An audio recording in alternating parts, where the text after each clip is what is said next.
Welcome to Green Carpet Interviews. Let's get into the show.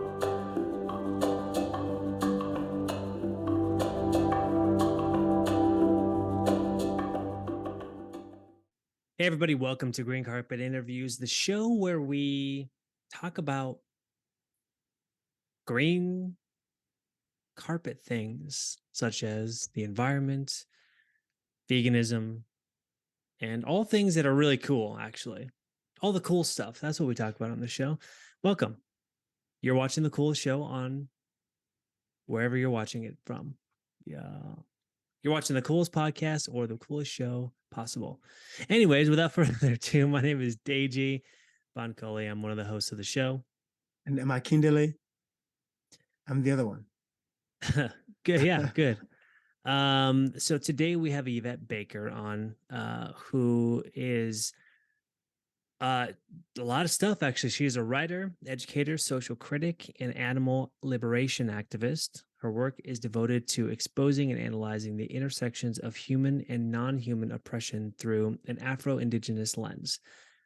As a long life social justice advocate for human rights with experience in strategic grassroots organizing, she's become passionate about furthering collective liberation frameworks and aims to empower the vegan movement as a movement of total liberation, which is very interesting. It's definitely a lot different than a lot of the people that we've talked to on the show in the past, and I'm really curious to see her perspective on everything.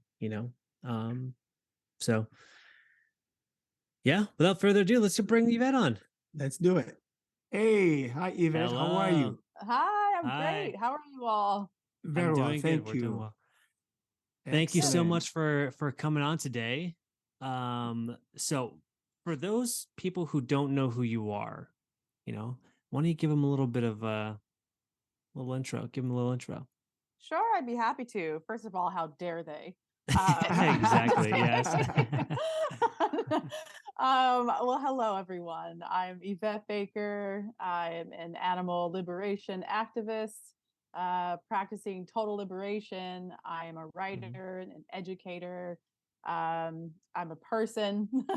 I do some social critic work. I am doing the best I can to sort of critically examine the intersection between human oppression and that of other animals, and building a space to have a conversation around what we should do with this information and how that will help our movements sort of join bridges and be stronger.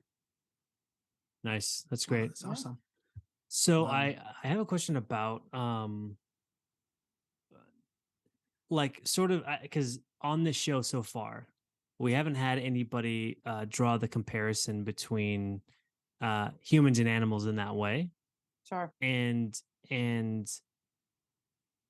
what sort of got you to really think about veganism in this way? And sort of what was a catalyst to sort of start you on that path of that? Well, that's a great question. First of all, it's a slippery slope. I will say that first and foremost. So I don't always recommend, making these comparisons, between human and animal suffering, just to sort of further or make a point one way or the other. But I do it because I think it helps. Or answering your original question, how I fell into it because I have always been a social justice advocate, and all my life sort of, trying to understand the underlying framework and systems of oppression that were sort of perpetuating this everyday harm that, communities I was around had been experiencing. I kind of wanted to just keep diving deeper and just try and understand for myself how this was all possible, sort of in the way that I just saw it as necessary for its undoing. So I didn't want to, a lot of activism I feel, or I had seen around me, was sort of more or less putting band-aids on problems. And I just wanted to have a conversation of where do these systems come from? Let's look at the blueprint. Let's dive back into colonialism, imperialism, And a lot of this sort of decolonizing work really came to surface, I think, in 2020 with George Floyd. And, it was, of course, all around us before then. But I think for like a lot of mainstream conversation, that really sort of riled things up. So there I was, already vegan, but sort of, not really doing the work that I think was necessary to dive into that blueprint. But once I did, I really saw that animals were at the foundation of how it even became possible for us to commodify life, to exploit in these just unfathomable numbers. How, even before, slave trade, I'm talking like the same tactics and tools used on animals to become these like commodities to be bought and sold and abused. And, it was kind of fascinating to me how, this othering of, in this case, another species became so effective, and, not just systemically, but like, mentally, the way that we view these others, the other beings. And it's a dangerous ideology to have these sort of hierarchies. And I kind of like started to see how this has been applied to other humans, especially when you look at the history of colonialism with, indigenous folks and Black folks. You see a lot of the same things going on that still happens to animals, but, first happened to animals and then started happening, to people who look like us. And so I challenge a lot of the I challenge a lot of the conversation surrounding veganism being this like very elitist cultural imperialism, and being this like this thing that's just such of an European ideology. Because when you go back and when you look at history, I think it's really important to establish that, these systems and this exploitation of pigs and cows and chicken, that wasn't us. That was that was imperialism. That played a huge role in getting to where we are now. We definitely weren't eating dairy and all these things. So it's kind of like it all, it's a much a longer, more elaborate history, but essentially it's, a lot of this oppression that we face today, I feel, is founded on the exploitation of other animals. And That's that was fast. just As you're Wow. going through your research, what did you feel was the most surprising like thing about like when you were diving in, what did you feel like was the most surprising? I mean, I don't know that any of it sort of shocked me in the way that, Sure. Sure. Yeah. those who are trying to colonize could be so vile and can be so violent, because that is the job, Right. but I think it is surprising how much we defend the system. I think a lot of social justice advocates today, I think it's surprising looking into the history and just seeing how much it was of this imperialist European mindset that we exploit animals in this systematic way. And that here we are all these centuries later saying that, trying to do the best that we can to avoid exploitation of these beings is somehow this quote unquote white thing, or this, like new agey kind of, it's just a little bit bizarre. It really startles me how much we just cling to this for no reason other than it being, traditional and what we're used to. And, and I challenge the idea even that we are sometimes against unjust hierarchies, and that we just want a better placement within these systems, that we're just tired of being the bottom of the barrel, and anti-Blackness is so prevalent. I mean, I would never, ever not, hammer that point. But I just feel like we completely ignore as Black folks that there may be a rung below us even. Right. So yeah, I hope I Wow. answered your question. Yeah. Yeah. Yeah. This is something that I don't necessarily know a whole lot about, just because I was born in Sacramento and I was born in the United States, and maybe my dad will be able to sort of speak more on this, but like, I feel like, Africa was colonized from both sides, right? So from the top and then also from the bottom. And and just the idea that cultures have been sort of uh, forever changed, and sort of like uh, sort of like stripped in a way, of like Hmm. what they used to be. Forcefully Um, broken intentionally. Hmm. um, how I guess how do you see us kind of going, getting some of that back? Well, I mean, I'm always overjoyed to see these movements, especially youth organizations, trying to reclaim elements of culture. And there's Mm, only so much we can do. There are languages that are gone. There's tradition, there's cultures that are gone. So we're piecing things together the best we can. But I think there's a lot of folks these days that are doing the decolonizing work, which is a lot of getting in touch with your roots and honoring that, which, side note, a lot of folks then see it very ironic that I would even be vegan, because getting in touch with my roots and culture can be seen as, if you're not doing things 100% traditional, then you're not actually indigenous. mm, You lose credibility. But I kind of I don't see it as I don't see the advantage to just clinging to tradition for tradition's sake. Yes, mhm, let's honor, yes, let's relearn and pick up, what was attempted to be buried, but apply it mhm. to, a modern context. I mean, Yeah. I don't live in I'm not on living in a reservation right now. Some of my family does, but I'm Mhm, not, for my everyday purposes, I'm not around my tribe, my tribe alone. So mhm. I think a lot Yeah. of this knowledge should be applied to the circumstances we find ourselves in, um, rather than, just trying to be a traditional, just as a protest. Right. But to your question, about what people are doing, yeah, I think we're educating one another all the time. I see workshops that, like, Mm. teaching young people their native languages, their native Yeah. tongue. Like, it's really cool, like, learning dishes.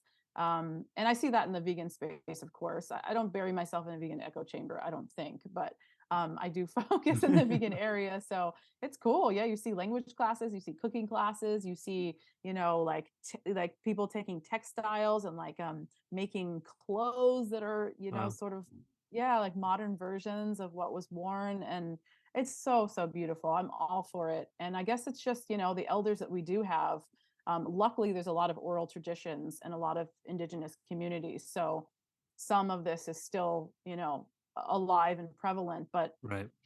I can't even wrap my head around what, you don't know what you don't know. But I just feel like so much is broken and lost. I think of my own grandmother, coming from an indigenous community and then getting sent away to Catholic school, Mm, as a young girl. And so just Mhm. completely taking everything, stripping everything that she knew, and just turning it into just just abandoning everything she knew to learn a new Yeah. way that had right. nothing to do with her and, of her people. So Mhm. yeah, there's a lot of work to be done, and I'm glad to see it's happening. That's awesome. Yeah. Well, it's interesting that you talk about, the culture that's lost because of the imposition of different ideas from outside, coming in. Hmm. And as a Nigerian myself, and I'm from the Yoruba tribe, I'm very familiar with the Yoruba indigenous tribal traditions. That there's some traditions that have really held on even through a lot of the damage. Oduifa, of course, being one of them, which is the Yoruba, you know, religious or living concept. And then, of course, Kemet, from Egypt, is Hmm. also being revived quite a bit. People are learning a lot about Kemet, and you can actually study that in college. But what I see is that a lot more people are gravitating towards a lot of those different indigenous traditions, you know, The slaves that actually went to South America really did an amazing job being able to preserve a lot of the traditions for themselves, even though it was overlaid with Catholicism, and all the saints and stuff. So underneath each saint is actually an orisha, uh, of the Yoruba culture underneath it, so that they can still maintain it. And so now that the world is opened up, where we are all traveling back and forth between all the different countries of the world now, we have so many Black people actually, even throughout US, throughout the diaspora, that are now doing a lot of work and going back and studying, getting the language courses and stuff. So I definitely see that. But you had mentioned also about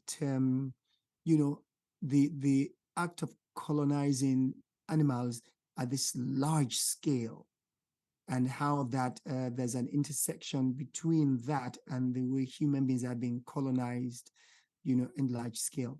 And I wondered also from the point of view of a minority person, how do you see the difference in your search?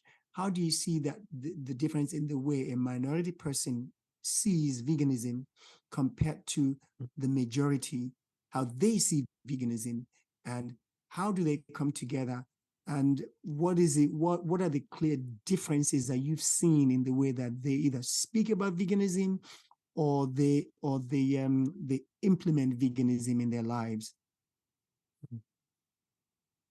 Wow, thank you for that information. Firstly, I loved hearing you speak. You know, there is something that I think is really prevalent in the what I call a mainstream vegan community, which centers white voices and white-led organizations, and this white, there's a white thought, predominantly white thought from white scholars, and I think this type of veganism and how it's been implemented in many ways has been very harmful, very unattractive. I don't think I have to tell anyone here or anyone listening how unpopular the word vegan can be in a lot of spaces. So I think that people of what I call people of the global majority, instead of calling us minorities, people of the global majority, I think are using this word in a much more positive way, not to demonize anyone or to be a holier or a quote unquote better person than anybody else. I think we're using it in a way to call each other in and try to help each other out. And in spaces where people of the global majority, I do find a lot of conversation around food and around environment. And this makes sense because in a lot of our communities, we are in the process of reclaiming the food that we used to eat, getting in touch with this, for Black folks in America, of course, we're leading in many preventable diseases based on diet. So it's really understandable how this conversation gets focused on food, because this is where you can save someone's life essentially by helping them understand that there's a better way than eating the food we call soulful that's actually killing us. And then of course environmental conversation, because we are in a climate breakdown, and it's affecting communities of color faster than anybody else. So all of this is completely understandable. But even in where I think I spend the most time, which is this grassroots animal rights community, talking about animal liberation, I think it's a very different kind of conversation, because we include collective liberation in our framework, which essentially is, all these struggles being tied together, and nobody's liberation taking precedence over anyone else's, which is so important. So, you don't have to leave your own struggles at home, and you don't have to, think how am I going to focus on veganism right now when I'm just trying to do these things in my own life, and I'm trying to manage my own oppression or things,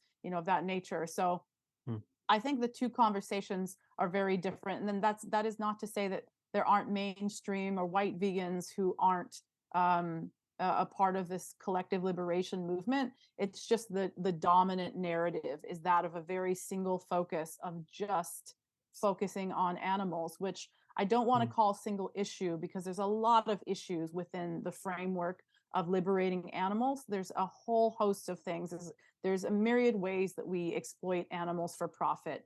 All right, it's certainly not a single issue, but it's under this the single umbrella, we can call it. It's all under the umbrella of just focusing on other animals, when in fact all of our liberation is bound to one another. And I think that is a conversation that I hear people of the global majority thankfully having, as opposed to not as it has been known in the recent past. So a lot of changes, a lot of black and indigenous-led vegan organizations popping up, thank goodness. So the face of the movement really is changing, and as most people are aware, that black women are the fastest growing demographic within the vegan movement. So that's exciting too. I didn't know that, actually. That's amazing. Yeah, That's really awesome. This is really wonderful. Actually, I like the clarity, because I wasn't quite sure. I was trying to get an idea of the collective liberation, and the fact that so from the global majority, I like that point of view, is to take the single thing and just run with one single idea, where you have 20 other things still at the same time falling apart, as opposed to when you do a global liberation, you're looking at everything simultaneously as we're moving forward. That's sure. Yes. I mean, you're focusing on. Exactly. I'm sorry, I didn't mean to cut you off. But, so you're looking at systems of oppression more so than just the oppression itself, because these systems, we are bound to one another. They don't care who you are. Capitalism doesn't care if you're a pig or a black man. That's true. I mean, so absolutely. I see. So that is so that makes so much more sense to me. So it's basically about the system itself. That if we look at the system, because it's the vehicle that's getting the job done, not the actual end result that we see, the animal cruelty or the suppression of some particular group of people. It's just the actual vehicle that we're using, that we need to make sure the vehicle is able to accommodate the liberation of anything it touches. Absolutely. Yes, that makes exactly so much that. difference. Exactly that. Yes. Yeah. That's great. Yeah, I think it's really I think it's really cool that that there are so many, and I think in a lot of different areas, that so many people of color are feeling as though we've got like a bit of room to like spread our wings and like to have a voice, especially in the past 5 years, I would say, maybe 10, but more 5. It's closer to now. And it's really, I mean, I really like the idea. I did not know that at all, that Black women were the fastest growing group in veganism. That's amazing. That's really cool. I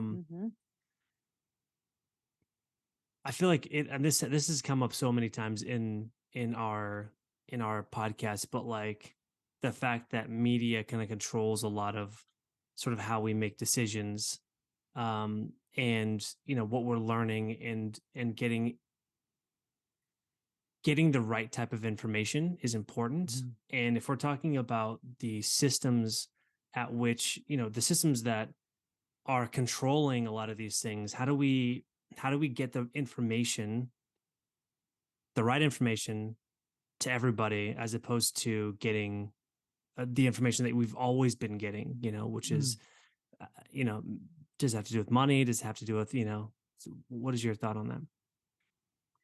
Well, I think I mean, I'm not sure what information you're referring to specifically that we've been getting. There's a lot of misinformation and disinformation campaigns. Of course, there's monetary incentive to discredit veganism in any way possible. Then there's misinformation that we're receiving from a lot of organizations because they are essentially running on the promise that if you go vegan, you will save lives, or ending hunger, saving animals, saving the environment. And the information that really needs to be put out there is how systemic change needs to happen before we can even divest from animal exploitation in any way beyond symbolically, essentially, because our taxes are used to fund not only, but primarily in the animal exploitation world would be animal agriculture, meat, dairy, eggs. So they're not going anywhere with us, just buying vegan items and going vegan and getting a bunch of vegan friends and, buying vegan t-shirts. So it is very, very important that we need to understand that there are so many systems at play to support,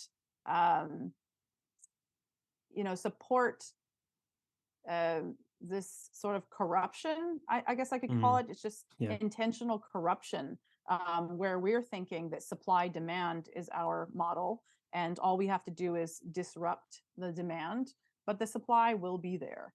And, that could be a much longer conversation about, our food system and about capitalism. But I think it's really important to, if I could get any message out there, against the one that we're perpetually hearing, is that going vegan is not enough if you do want to see change. If you do, whether that's environmental change or change to liberate animals, or to cut down on the numbers, to cut down on the trillions that are bred into the world to be killed, that it's not going to happen with just buying different products. So, and that's a hard message, and it would essentially discredit a lot of campaigns, a lot of the organizations and popular vegan celebrities, trying to veganize people. So it's a hard message to hear, and it's not to make anyone feel hopeless or like they can't do enough. It's just to understand that in addition to this lifestyle switch and helping our neighbors and helping our communities get healthier and stronger, that we also need to consider that we need policy change and we need structural change to be able to make something happen on a wider scale. I for so long, I mean, in various forms, I've heard you sort of vote with your dollar, right? So if you buy something, then people will then they'll if there's not enough demand on it, then they'll just stop doing it, but what you're saying is that that's not 100% of the story, and we need to go to the source, basically, of where all of these things happen. Exactly. I think it's, you stop buying, they'll stop supplying, something like that. And it certainly sounds great, but it is not true. It is not true. And again, I think that's a really long conversation. I've touched on it in my work, but it is really important to understand because, we lose perspective. We get caught up in our vegan echo chambers and our bubbles, and we just see all these new vegan products constantly and always an option for vegan, and you can't escape the word, but it's marketable, it's just making plant-based and non-plant-based companies a lot of money. It's not actually equating to fewer animals being bred. In fact, the population keeps growing exponentially as vegans hover around the 1 to 3%. And year after year after year, more and more animals are bred into the world and killed than the previous. So we're not really making an impact just in this way. Certainly not with just an educational piece where you just tell everybody, "Hey, go vegan," for these reasons. I mean, all of that is great, and it is an important tactic, but it is not a strategy. It's not a winning strategy to be able to get the results that we want. Right. So there is something happening in 2023, right? Is it the Farm Bill? Yes, Or the did U.S. Farm Bill. yeah. Is that has it already happened? What's going on with that? Well, the dates things get pushed around all the time, Yeah. but it's funny you mentioned that too, because this time last year I thought that I would actually be in DC right now working, Mm. as a working to um, take meetings face to face, in light of the Farm Bill and how much havoc it can wreak if we don't if Mm. we actually fight for the things that would benefit everybody, not just the vegans, but um, so right now, it's there's Farm Bill, by the way, so it's just epic. It's just like it's thicker than the Bible, right? Wow. It's there's a Wow. lot going on. So there's a lot of debates happening, a lot of different pieces are being highlighted right now. And I have been working with um, a mentor. Her name's Connie Spence. She's founded the Agriculture Fairness Alliance. So she's actually made it to Mm-hmm. DC, and she's taking on these meetings face to face, meeting with politicians, and has become a registered lobbyist, which I hope to be by this time next year. Wow. So yeah, and right now there's so much focus on we're trying to there's focus on fraud. It's sort of ironic that there's this focus on the fraudulent behavior of those who are receiving welfare through programs like SNAP, where Oh, it's poor people, mostly poor people of yeah. color, but Yeah. poor people receiving these benefits. And then there's like all these stipulations that are being fought, like you can't buy cell phone, you can't buy cigarettes, you can't buy this, you can't buy that, like we can't Mm-hmm. waste this money. Meanwhile, Yeah. meanwhile, these huge meat and dairy farms are just scamming every which way they can. Yeah. And it's pretty ironic, and it's like I'm laughing to keep from crying. It's very sad because of course when we think of welfare, in this country, in the US, we think, oh, welfare queen, we think of this Black woman, but really, those Mm-hmm. who are playing the welfare system are, already rich white farmers.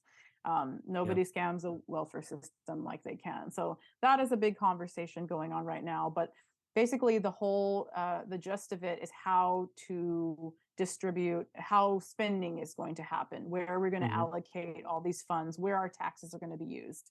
And if we don't challenge this, the ways that our taxes are being used, we see year after year we're just subsidizing meat and dairy so that they're fail proof, so that when we Mm-hmm. do disrupt the demand, they don't really feel it. They Yeah. get bailed out for any reason.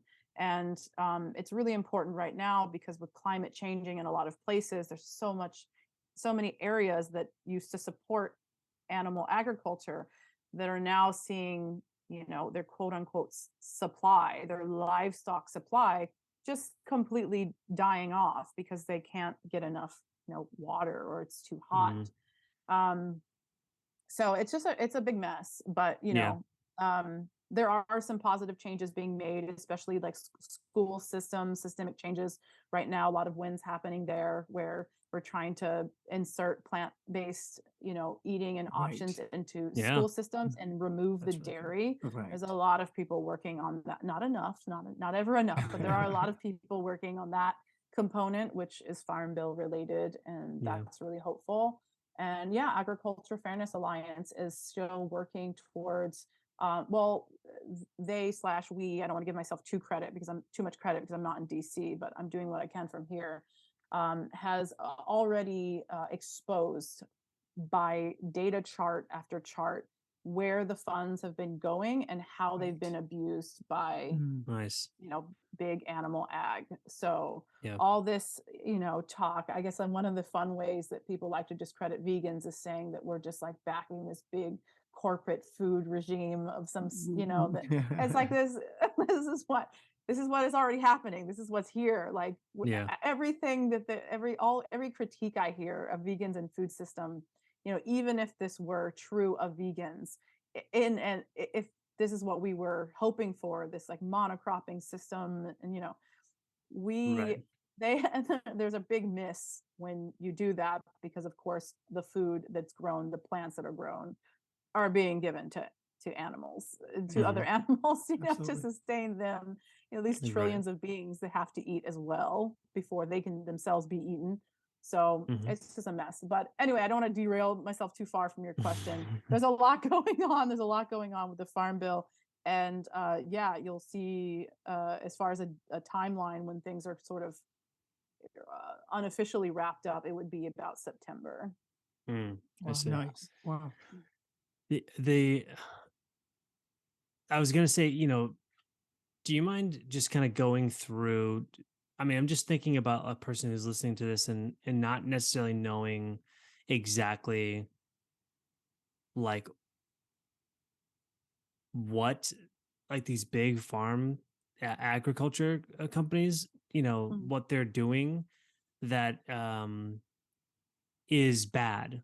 Like what are some of the major things that happen, you know, in these like really big companies that you know they're y- sort of basically, you know, factory farming every animal that they have. I mean, what are Mhm. some of the big things that is like subsidies, for example, like, you know, so things like that. Well, yeah, so there's these, you know, corporations, these food corporations, are basically operating in this illegal model, right? We're not supposed Mm, to have these food monopolies where, but what's happening is that these corporations are consolidating and sort of taking over these smaller farms.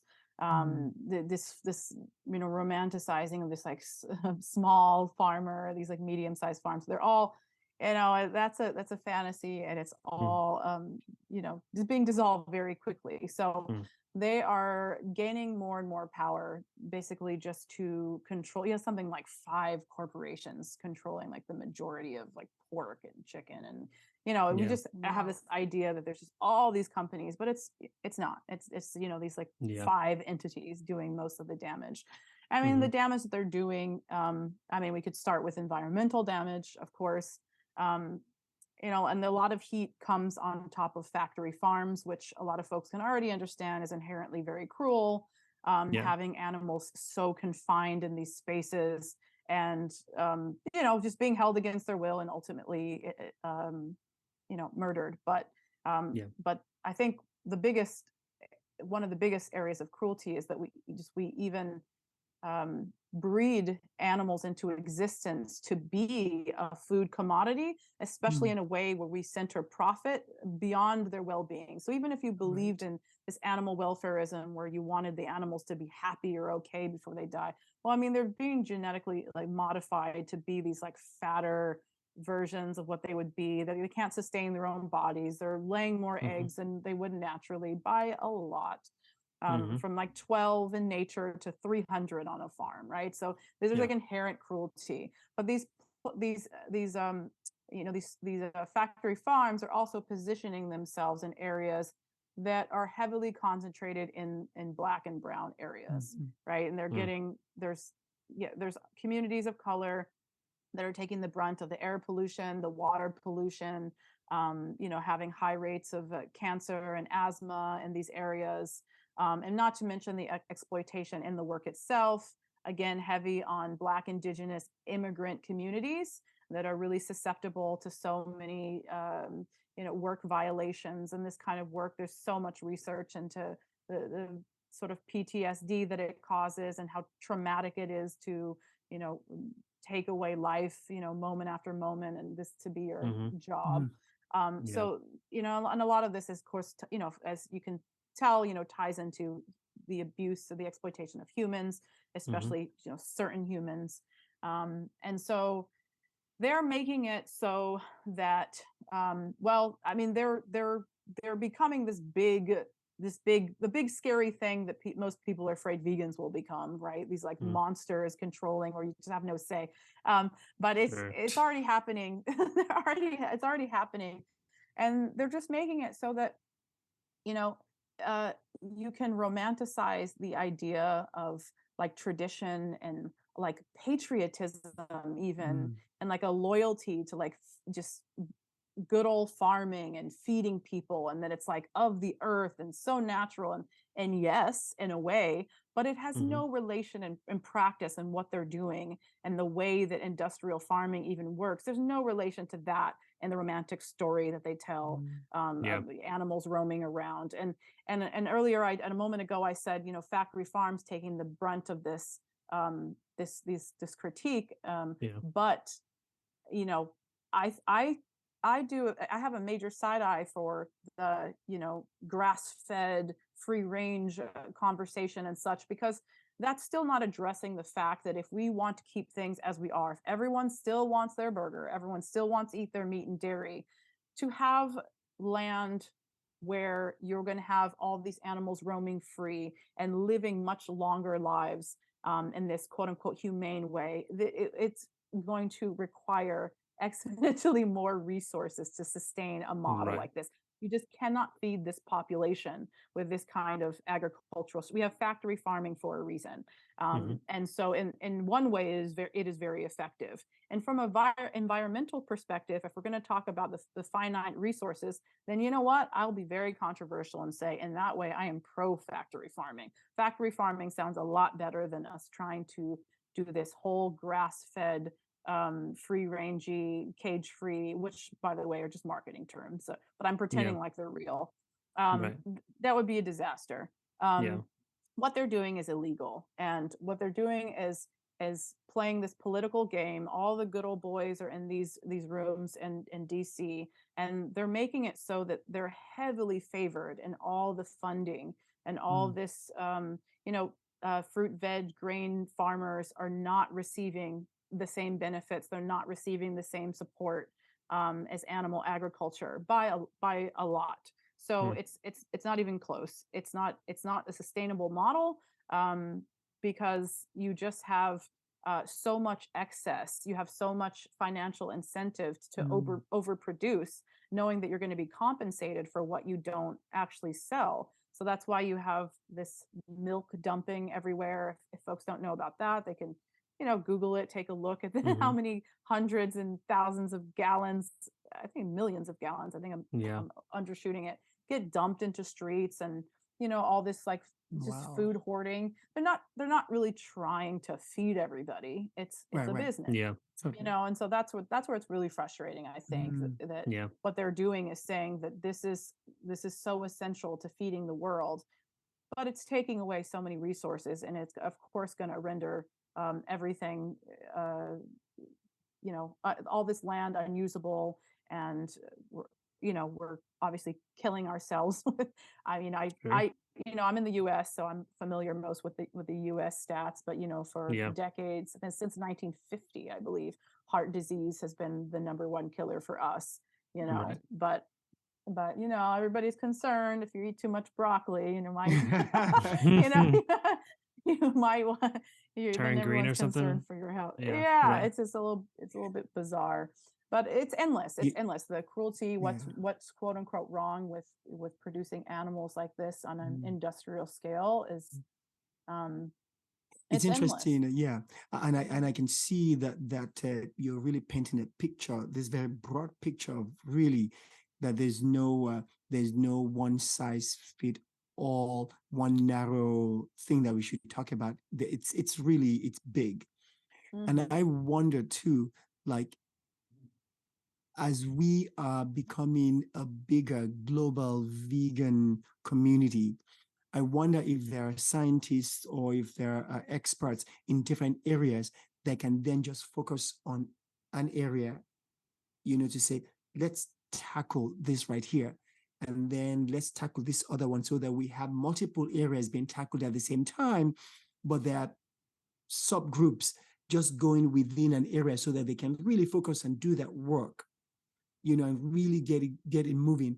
And then we can still have a global look to say, how is that work moving? Are they all moving simultaneously, or is one being regressed? Because I can see your point with all these different areas um, of abuse that's going on, financial, the actual physical abuses, the emotional, and so on, that if there's a way that it can be done so that there's work going on simultaneously, we have a process that moves us forward.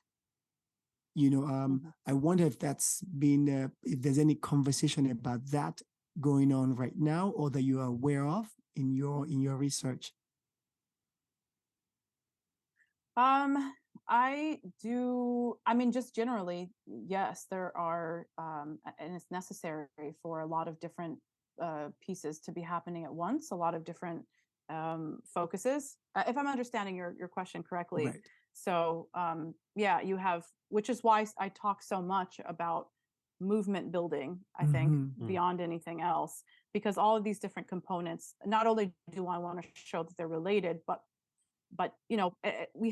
we can only do so much, and when you're focused, Mhm. you have people researching in certain areas, whether it be environmental area, or legal and policy, or even lifestyle changes, and sort of like collective consciousness sort of movements. All of this really will, I think, be integral pieces to a larger puzzle. And so I'm, as one person, and I think this is where a lot of people get overwhelmed, and I'm guilty of it as well, thinking like, I'm not doing enough. I would love to be in every area all at once, but I do think that that's happening. I do challenge, though, the perception that vegans globally are this growing community. um yeah, I mean, I love the idea, I really do love it, but and it's really hard, and I've tried to do the research, but depending on your source, and depending on so many factors, including how we define veganism in and of itself, it's so hard to understand exactly how many people are claiming, adopting veganism, and then releasing it from their lives. So I don't know how I feel about perpetuating the idea that just veganism is this growing and growing movement, because it seems like we pretty much for decades now have kind of stayed pretty small.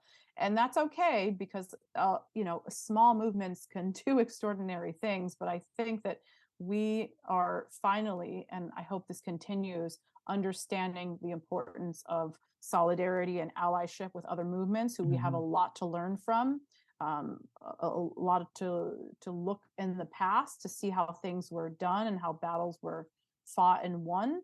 And I hope this continues, but my only doubts are that still we have a mainstream narrative of veganism that's like, if you're not vegan, you're not meeting this moral baseline that we have, and that we're pointing fingers at other communities who are doing incredible work and saying, well, no, you can't be a meat-eating environmentalist. And that's just not only a sign of us, I feel like not wanting genuine change, because I feel like we could set our egos aside if we did want that, but also not knowing our own history and how many incredible animal activists and incredible activism has been performed and has made massive change by people who weren't even vegan at that time, or some who still aren't. There's so many incredible things that you can do to fight for liberation of other animals without actually being vegan yourself. Do I think it makes sense? No, personally, I'm not saying that should be a thing, but it is a thing, and it has been a thing. And so if we want to keep winning, to put it in very simple terms, win or lose, I don't understand the purity politics that we cling to. I mean, I do understand it. It is a product of white supremacy, which has infiltrated our movement like many others. But I don't understand when I see so many of us adhering to this, because we know that it keeps us running in place. If you have to, have a checklist of 20 things to even be, qualified to be an unpaid intern in the movement, then why do we have this checklist? Right. So now, I do want to ask about it, because when you say some of this is a product of white supremacy, what do you mean by that? I just want, just for the sake of our listeners, just in case, what does that mean? How would you, what does that mean, and how would you explain that? Yeah, white supremacy or white supremacy culture is prevalent everywhere. And so veganism is not immune. And Mhm. so, whether we want to call it white veganism or not, there's an element to the way that our movement operates where you see components of white supremacy culture and white identity politics Mm. in our movement. And that could be, as I was talking earlier, the push for purity, meaning that you have to have this moral baseline, and you have to be as perfect as possible, getting rid of old items that might not be vegan, even not considering that some people may not be able to afford that, and there's just no nuance and no intersectional evaluation in this whiteness that has infiltrated the movement. It comes up in other ways, demonizing people for certain things when they're not vegan to their standard, let's say. So anytime you look at the components of white supremacy and white supremacy culture, and you can find them in veganism, is what I mean. You can find these different elements, the way that we advocate for veganism, we can weaponize it and use it as oppressive without even realizing it. And I think that is a product of white supremacy for sure. I mean, I've definitely seen that. I mean, especially when I first, became vegan, the sort of militant vegans that I've, that were around me at the time, and I've seen, and I was like, I don't really want to be that aggressive and mean to everyone around me because they don't have the exact same ideology as I do, or they don't have the exact same belief as I do around this, you know. Um, so yeah, I can definitely see how that plays a big role in how, even how veganism is viewed, you know. Oh yeah, it's been very off-putting, and I was caught up in it myself for sure. First becoming vegan, I look to the popular folks, the popular kids, popular pages. What are we talking about? Who do I turn to for advice? There was a lot of white faces, and not to say that you have to be white to practice white veganism, and white veganism isn't necessarily a white thing, as in per individual, but it's more of the white, the white supremacist culture. So basically, sorry about the interruption. So basically, it's the narrative, it's the way it's the approach to it that makes it more supremacist, in that way, white supremacist in this that you're talking about. It's because clearly, even a white person that actually practicing veganism also at least appears to have an intention to be doing good, but you're saying that it is the approach or something about the way that they do it that actually comes from a more white supremacist ideology that is actually imposed on the way the veganism is done. That is actually, in other words, is it because it's not integrating many other ways that other people also see veganism, and incorporating all of that so that we can have a more global view of it? Is that the reason why you take it to be more white supremacist, because it's just one lens that we're looking at veganism through? Essentially, yes. It's a white lens that we're given. It's a white canon of work that we're presented, essentially, that white thought, white ideologies, and you see it in the way that we're supposed to be anti-oppression, but we just don't have in this white lens, or what I'm calling white supremacy infused in a movement. You see it in ways that we bring veganism to certain communities, like open vegan restaurants, and then gentrifying the area, or having these extraordinary prices, or you're doing advocacy and you're borrowing oppression, using oppressive language from other movements, and not realizing, just being completely insensitive to those who you're speaking to, or just demonizing specific elements of animal oppression, like cockfighting, or there's like different cultures who have different kinds of exploitation. Mm. Meanwhile, of course, here, we have zoos, we have, a lot of things that are oppressive or harmful here, but it's like pinpointing these othering things, these non-white elements of animal exploitation, and just going like super hard, or just saying that that's like worse, or there's just so many little, and it may feel like really nuanced to some people, but it's just so blatant, and it's just so overwhelming when you're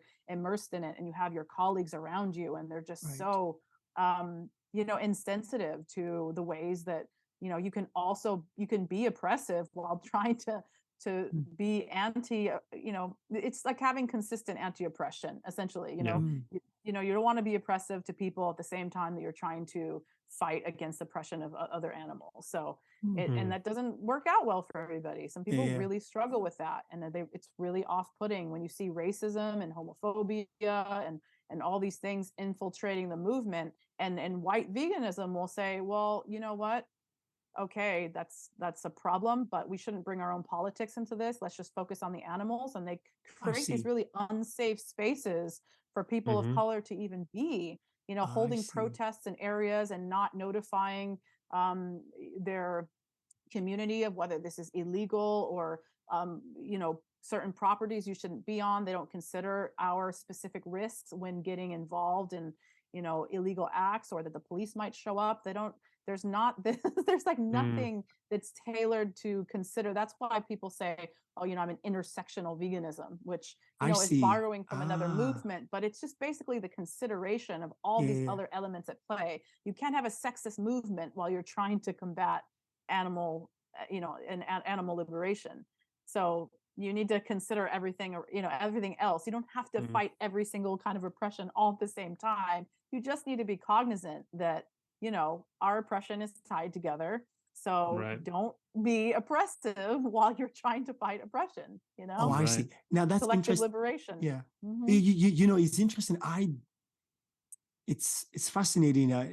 I'm glad that we are really having this chat with you, because I get to see from a different point of view. We are in the restaurant all the time, and we just working and just kind of moving that and trying to do our work in there, But I do get what you're alluding to here. Just the fact that when the global majority, sensibility is doing some work, they don't necessarily understand the repercussions of their approach to that work if a minority person takes that work on the way it's laid out. So in other words, we may be sent into unsafe spaces while we're doing that work.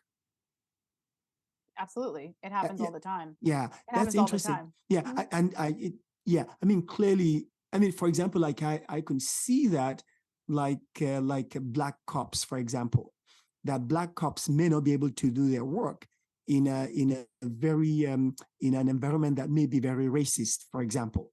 So that even though they've sworn the oath to actually protect the community, but they may not be able to actually go do that work in that area if that area is racist against black people and it's a black cop that's going to go do the work.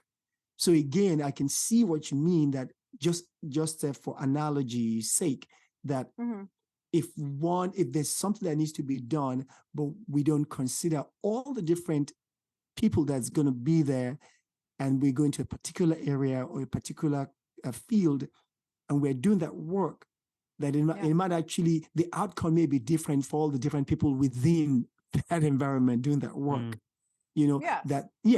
Totally. Yeah. I never even thought about that part of it. It's kind of interesting to think of going to as a black person, think of going to a rodeo or something, like a rodeo protest, for example. You know how it's like cowboys and a lot of whiteness, and you're going to be the target, taunted and targeted differently. Totally. Not only for your beliefs and for animal justice, but for being a black person disrupting the space. You're at a completely different risk. Totally. That's fascinating. I wonder too, though, but do you have any idea or any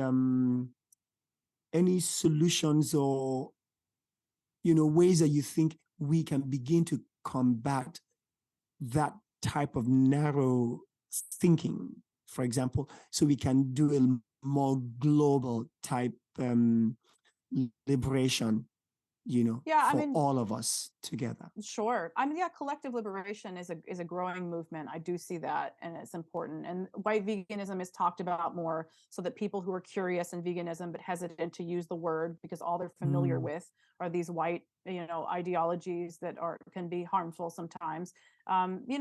So we're making the conversation as loud as possible so people understand that there is a place for them in the movement. At the same time, do I think white veganism is ever going to be completely eradicated? No. So it's always going to be there. All we can do is keep pushing on our own. There's a lot of work to do. I hardly have any time to sit around and worry about what racist white vegans are doing, because they're always going to be there. There's always going to be people who are racist, and that they fight for animals, good for them, but we're really not on the same page. They are fighting for animals and feeling good about themselves for doing it, but they are not challenging the status quo. They are not challenging systems of oppression. They want everyone to be vegan, but they do not understand that, in order to do that, you need to challenge some of their core conservative beliefs and the ways that we have these systems of hierarchies and domination. And it's just kind of ridiculous. So I just say, let them do their thing. That is fine. We are growing and expanding and learning from one another. And we really need to focus on our own stuff, because there's just no time. I can't pull in everybody. I mean, let the white vegans who get it. I always say, if you get it, pass it on to your brethren, because Lord knows I'm not interested. I am not interested in having those conversations. I did that work for maybe the first 2 years of my vegan journey. Like I said, when I was also immersed in this white vegan world, and plus when you just get started, you're foaming at the mouth anyway, and you can be all angry, like everybody needs to know what I know. I'm so far past that I just I don't have time for that. And so what do you do to bridge that narrow thinking when you're dealing with vegans of all these different stripes? How do you do that so you can, and how do you embody the essence of the global or this collective liberation? Yeah. I mean, I do it in my work. I try as much as possible to think about talking to those who are already interested in social justice, because so many of us are. There's a lot of people doing incredible work, and I focus on them. I think they are the powerful, low-hanging fruit that we have with our vegan movement. And again, if more people are willing to drop the ego and accept the fact that people are on their journeys and accept them wherever they are, I think we can do a lot of work. I'm not in the business of veganizing people in this traditional way where I'm just taking anyone who will listen and saying, like, hey, I mean, I'm mostly focusing on people from, what I call my other communities. I kind of see it as all the same as time goes on, oddly enough. It's just, people who care and don't care. So anyone who cares, whether they're vegan or not, that is where I focus. And I try my best to delicately infuse the vegan conversation into these big conversations that we already are having, because it just makes sense. The language is already there. The mindset and the structures and the necessary steps to dismantling, it's like already there. We just leave out animals in this work, and I think that's a miss. So that's what I'm doing. I've been doing awesome. A lot. It's I'm doing too much right now. I'm actually doing too much. Wow, that's amazing. Yeah. So I just want to say we're kind of getting close to the end. Do you have one more question? I can ask Yvette questions all day long. I really can. No, really. My challenging questions are really partly to play devil's advocate, and also secondly to also understand better. Because I think there is always room to grow, and I think there's room for me to actually grow, to understand what's actually going on out in the larger world, as well, in the larger, even vegan world, because it's very easy to get just hunker down where we are, and not realize there's so much going on, so I can definitely ask you questions all day long, for sure. Appreciate it. Thank you. I can definitely agree with that in terms of you sort of get into that groove, and you're and you're not thinking about anything that's outside of your own world in a way. And so, yeah, having these conversations is really, really important. I think having these conversations, listening to these conversations, just being a part of something, even if it's in the background, and you're like, okay, ma, that I got something there. I don't know what it was, and that plays a part in your life, and it helps you make decisions better in the future. I think it's very important, and I think that that's sort of what we're trying to do here too. Is just talk to each other and learn from each other Yeah, what we're trying to do, and then from there, you know, other people can learn as well, and we can all make better decisions. So I'm thank you for so it. much. I have a couple questions for you. We always do these questions at the end of the show. Okay. First off, is what advice would you give? What would you feel like your best advice to give is? For those who are Yeah, I don't, for who? it's interesting for those people in this context. I would say for those people who, you know, like a lot of vegans, I think, right? Those people Mhm, who have, are starting to, vote with their dollars, right? I'm choosing mhm, something. What's the next step? What advice mm, should they be doing? mm. Whew. Well, next step, if you can get involved in any form of vegan activism, I always encourage that. Getting involved looks like so many different options. Mm, I would say my advice is to think about what you enjoy doing, what your talents are, and realize that every skill set that we have across all the rainbow of skill sets Mhm. are all useful. When we are mm, creating pressure campaigns and doing direct action, we need accountants, you need lawyers, mm. you need people who are good at graphic design, you need writers, you need not everybody, we think of activism as being out there with the bullhorn and painting yourself and gluing your hand to surfaces. There's Yeah, so much behind the scenes that really needs to happen, especially when we're challenging policy and we're right. challenging systems, and we want to make systemic change. So I mean, do your research, see which organizations align with you, whatever you're feeling. There's like I said earlier, so many beautiful Black, Brown, Indigenous organizations, growing grassroots organizations. So that is wonderful, and you don't have to be in the area to contribute. A lot of the work can be done online. So anybody can be an activist. I wholeheartedly believe that. So as much as I love hearing about and seeing people go vegan, and I love making new vegan friends, it's not that we need more vegans, right? Because let's say we got 20% of the population to be vegan, we're still in the same position we are now, unfortunately. So Mm, we need more vegan activists. So if you are ready for that step, I would say get involved somewhere and recognize your talents, recognize your gifts, and put them into action. mm. So, it doesn't have to feel like work. Whatever you're good at is going to be great. Whatever you want to be doing is going to be great. With all these different contributions, you have some powerful organizations. Wow, That's awesome. that's really great. Um, what are you working on at the moment? I am working on a few things. What is Yeah. taking up the majority of my time at this moment is I'm working with an organization called Apex Advocacy, Mm, and they are a Black-led organization. They are creating a vegan activist starter guide. Mm. So, as that's I've great. mentioned a few times, there's a lot of work out there that is, the white mindset ideology, and also doesn't take into consideration the intersection of a lot of different oppression and talking about animal liberation, right? Hmm. Kind of like leave out a lot of different pieces of conversation when it comes to oppression. Yeah. So, Yeah. for that reason alone, I don't know of right now any resource beyond. I think there was a Black vegan, what was it like? It was like a Black vegan, it was like a food guide of some sort. and I forget the name Hmm. of it, but it's like a black vegan starter guide, but you open it and there's recipes, and it's mostly how to make lifestyle changes.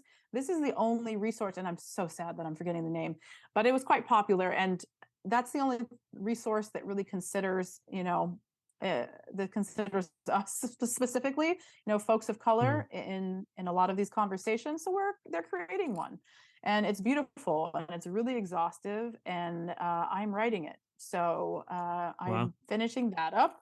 Yeah, it's been a big to do. I don't have to do graphic design or anything like that. I'm just the writer.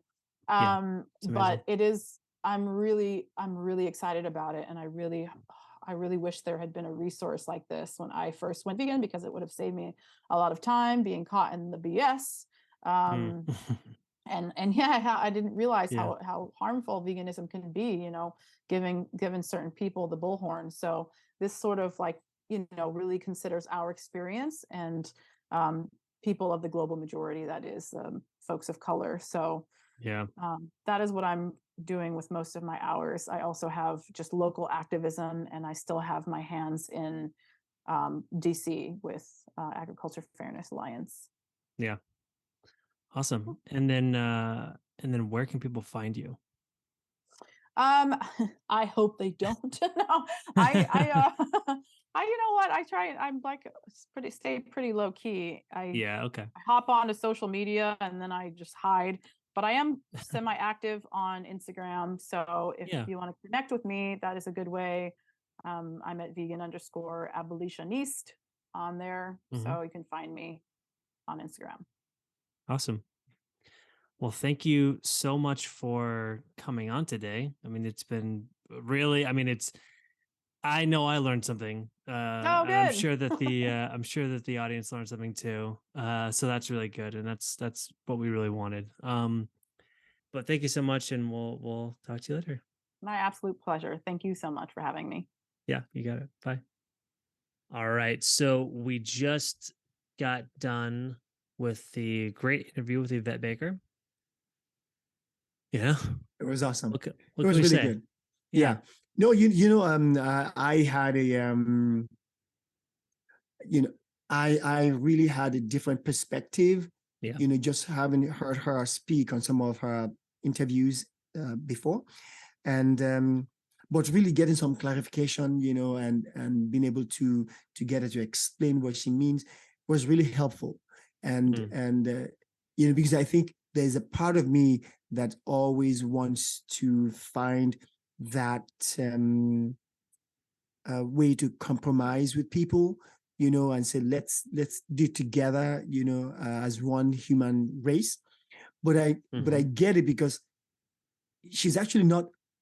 I don't get a sense that she's actually she's opposing white people in general. It's just the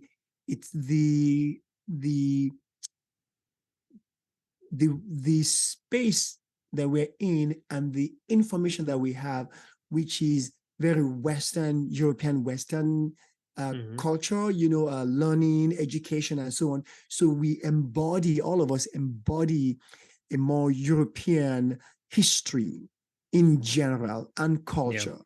So what I hear her saying is that we need to also look at all the different cultural perspective from the rest of the world as well when we are talking about veganism, and bring that as well into veganism to make it a collective, because there are things that will be a concern for people of different cultures, including people from Europe as well, that we should consider all of the different ways that we see the world and bring it into this collective.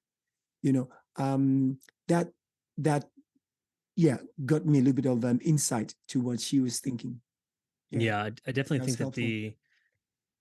That just the idea, the comparison, or sort of, understanding that, there is a lot of systematic right processes in place that are very ingrained in our American society,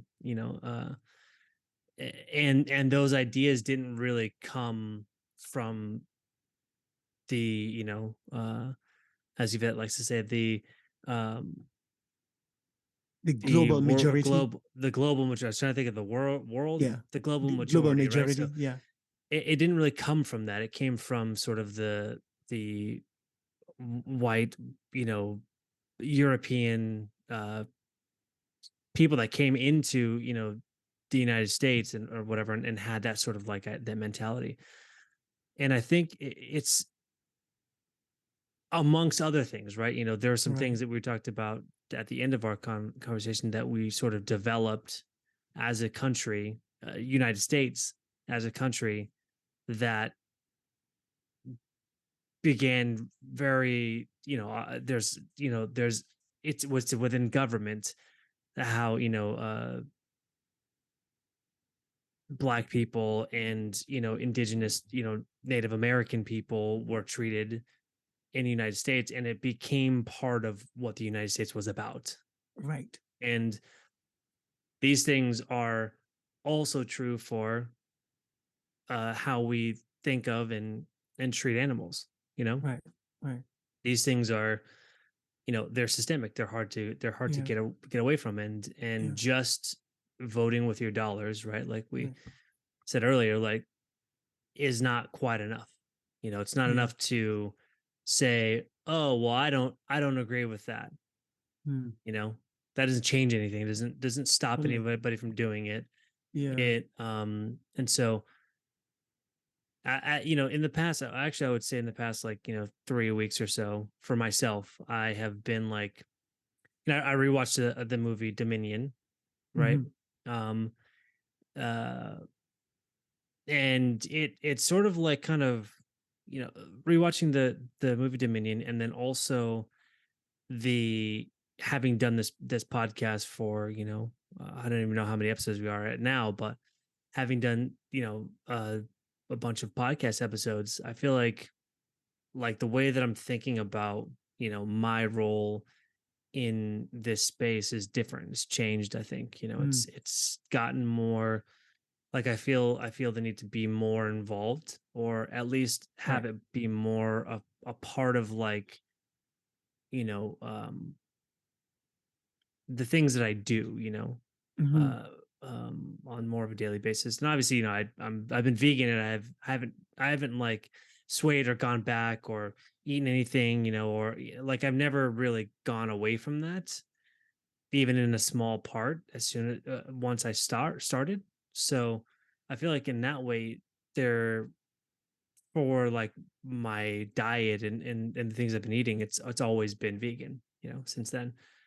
But, like, just the mentality, the thought process, what she just talked about today, that these are like these are the types of, like, ideas and thoughts that I kind of want to start incorporating into my everyday life, and how I show up for people, and show up for Right, the animals, right. outside of No, just doing what I was doing. totally. Yeah. I mean, I can certainly see these conversations is really helping to bring in, different ways and different perspectives, so Mhm. that I don't get caught up in just my own singular or narrow world. So I can really make sure that I'm really uh, doing good work based on the needs of everybody, and not just, just one perspective. But it's fascinating. Yep. It truly is fascinating. Yep. All that we're uncovering for ourselves, and hopefully for the viewers in future. Yeah, that's great. Okay. Yeah. Anyway, yeah, it was great to be there with her, and share the podcast with her. And Yeah. we hope to see everybody sometime soon, Yeah. We'll see you for on the next sure. episode. All right. All right. Bye. Thanks for tuning into this episode of Green Carpet Interviews. We hope you found it informative and inspiring. This show was brought to you by Veg on the Edge, our vegan restaurant in Santa Cruz and San Luis Obispo. If you're in the area, be sure to stop by and check out our delicious plant-based dishes. Check out vegontheedge.com for more information. To stay connected with us and learn more about conscious living, follow us on Instagram at Green Carpet Interviews. We love hearing from our listeners, and would love to hear your thoughts and feedback. Thanks again for listening, and we'll see you next time on Green Carpet Interviews.